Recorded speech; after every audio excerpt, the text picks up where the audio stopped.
جی بولیں بھائی صاحب، السلام علیکم. السلام علیکم بھائی. وعلیکم السلام. کیا حال چال ہے؟ وعلیکم خیریت سے ہیں؟ السلام ملیار بھائی، کیسے ہیں؟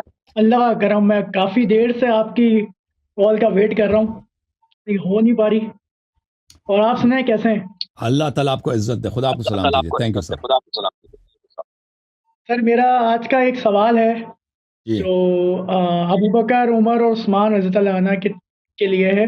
ان کو جی ڈیفینڈ کرنے میں آیا ہوں کیونکہ جی نہج البلاغہ کے اندر ان کے نام کے، ان کی شان کے خطبات ہیں، مولا علی نے جو جی دی جی ہیں. جی جی اور ایک میں آیت کوٹ کرنا چاہتا ہوں، سورہ نور کی آیت نمبر 55.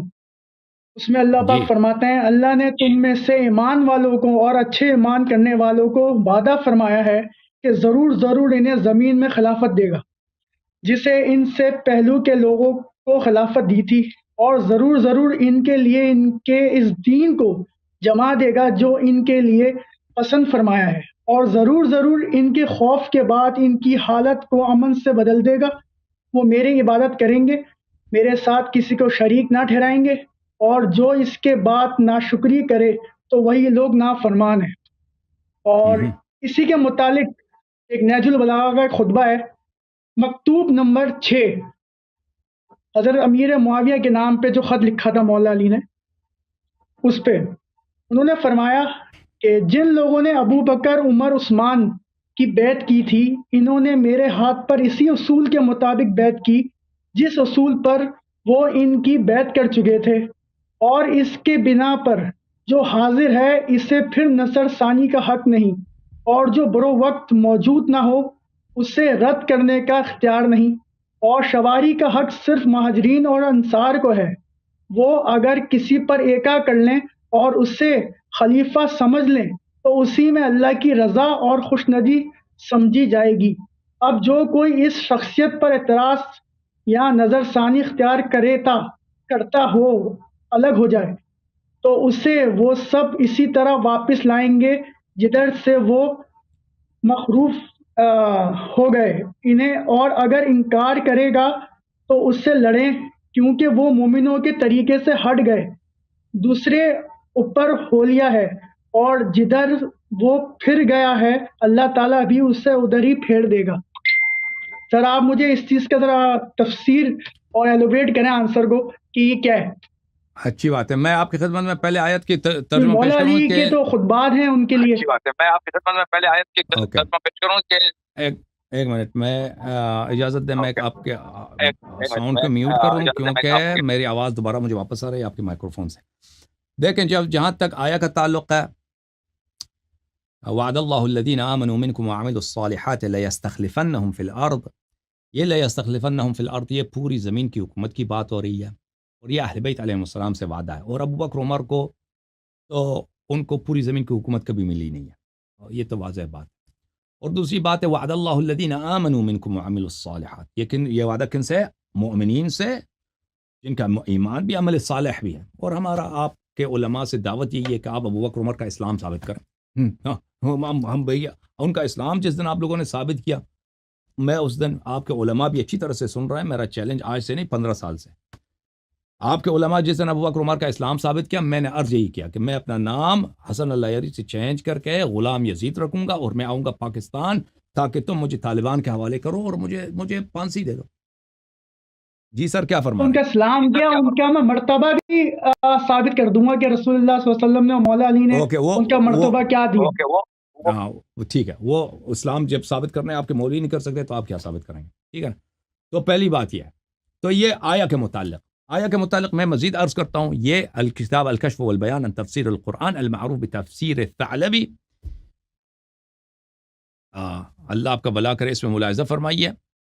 اس میں یہ کتاب جلد نمبر 19 ہے، کتاب سنہ 2015 میں چھپی ہے. لَيَسْتَخْلِفَنَّهُمْ فِي الْأَرْضِ کا کیا مطلب ہے؟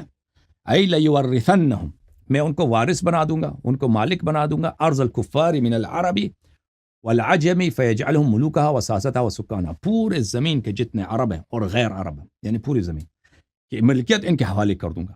ٹھیک ہے نا. اس سے مراد یہ ہے لَيَسْتَخْلِفَنَّهُمْ فِي الْأَرْضِ. اچھا، جب یہ پتہ چلا کہ یہ آیت تو ابو بکر عمر سے کوئی تعلق نہیں. اب جہاں تک نہج البلاغہ کے خطبے کا تعلق ہے تو یہ ایک شیعہ حدیث نہیں ہے.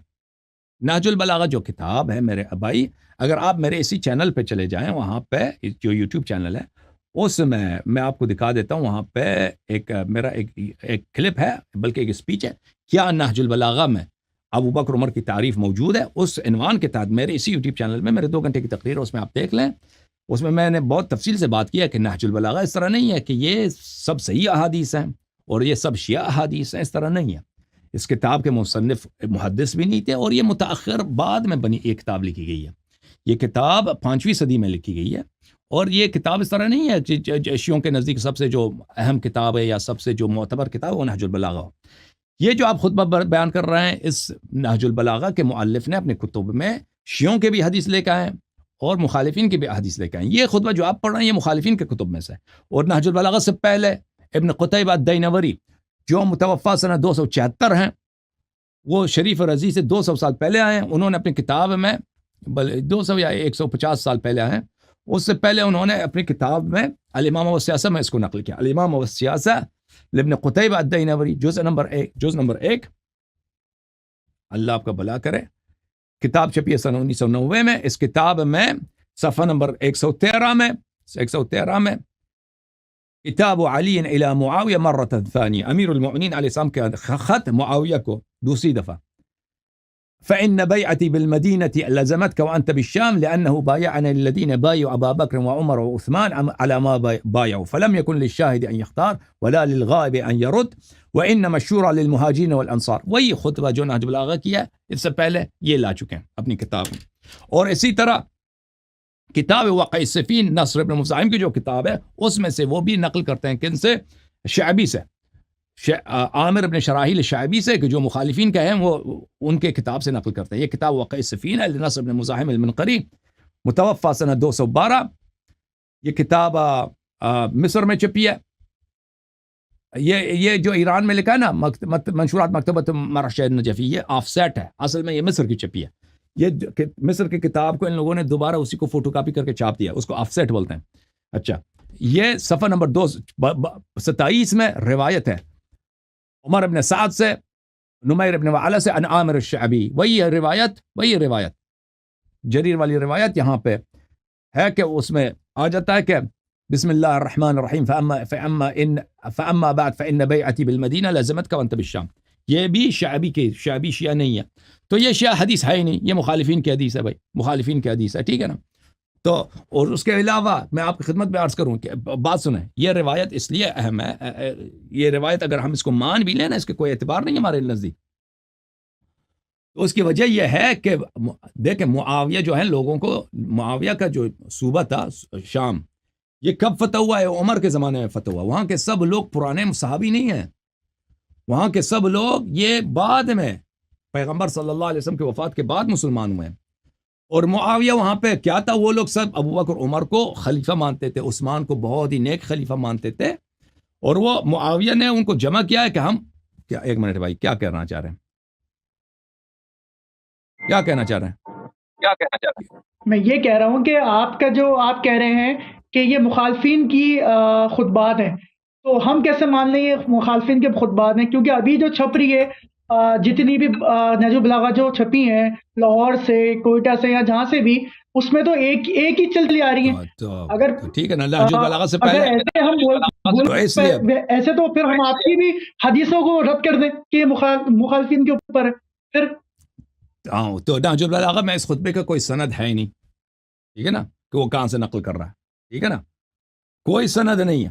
اور اس نے اپنے خطبے کا، اس نے اپنے کتاب مصنف نے ہی نہیں کہا کہ میں صرف شیعہ احادیث لاؤں گا، تو وہ مخالفین کے احادیث اپنے کتب میں بہت نقل کرتا ہے۔ اس کے میرا جو تقریر ہے نا یوٹیوب پہ، کیا نہج البلاغہ میں ابو بکر عمر کی تعریف ہے، اس کو میں آپ دیکھ لیں، اس میں نے بہت دکھا دیا کہ وہ اپنی کتابوں میں کیسے مخالفین کے احادیث بہت لاتا ہے، اور کہتا بھی نہیں کہ مخالفین کی حدیث ہے، تو اس کی لاپرواہی ہے، ٹھیک ہے نا۔ تو آپ کو کیسے پتا چلے گا کہ یہ معتبر حدیث ہے یا نہیں؟ اس کے سند دیکھیں گے، سند ہے نہیں، اس نے کہاں سے لایا ہے ہمیں نہیں، میں نے آپ کو دکھا دیا آپ کی کتاب سے کہ شریف رضی سے 150 سال پہلے ابن قتیبہ نے اپنے کتاب میں اس حدیث کو نقل کیا۔ ابن قتیبہ دینوری سنہ 274 کا متوفی ہے، بہت بڑا محدث ہے جماعت عمریہ کا۔ پھر پوچھ رہا کہ یہ ہمیں کیسے پتہ چلا، ٹھیک ہے نا۔ یا اگر اس کے شیعہ مصادر میں اگر یہ اس کی سند ہوتی کہ بھئی یہ شیعہ حدیث ہے تو پھر ہم کہہ سکتے کہ یہ شیعہ حدیث ہے. جب سند ہی نہیں ہے، بغیر سند کے نقل کیا ہے، اور جو سند کے ساتھ جو منقول ہے کتاب نصر ابن مزاحم من قری میں وہ مخالفین کے راوی سے ہے. وہ کون ہے؟ عامر ابن شراحل الشعبی. شعبی جو ہے بہت بڑا محدث ہے جماعت عمریہ کا. اس کو ہم رد کرتے ہیں اس کو رد کرتے ہیں تاکہ پھر ایک مائنڈ بن جائے نا. سند کے ساتھ ٹھیک ہے بھائی تم اپنے عالم کو لے کے آؤ نا تک اس کو بات سمجھ آ جائے. ٹھیک ہے نا بھائی؟ تم پہلے میرا تقریر سن لو. وہ تقریر کیا نہج البلاغہ میں ابو بکر عمر کی تعریف ہے یا نہیں ہے، اس کے سننے کے بعد ذرا جانا. ٹھیک ہے نا؟ پھر مزید آپ سے بات ہوگی. اوکے بھائی، سمجھ آ رہی بات؟ اوکے بھائی، اللہ آپ کو جزائے خیر دے. اوکے، اب دوسروں کے باری دیں گے دوسروں کو. جی تھینک یو سر، خدا آپ کو جزائے خیر دے. وہ میرا پہلے تقریر سن لیں، اس میں نے بہت واضح کر دیا کہ یہ شیعہ حدیث نہیں ہے. اوکے، اگر کوئی شیعہ حدیث مل جائے تم کو کہ اس میں ابو بکر کی عمر کی تعریف ہو تو ابھی میں تشیع کو چھوڑنے کو تیار ہوں. اہل بیت علیہ السلام نے ابو بکر عمر کی خلافت کو صحیح کہا ہو تو اس کو رد کرنے والا کافر ہے، لیکن آپ کو ایک بھی نہیں ملے گا. اہل بیت علیہ السلام ابو بکر عمر کی خلافت کو باطل سمجھتے تھے.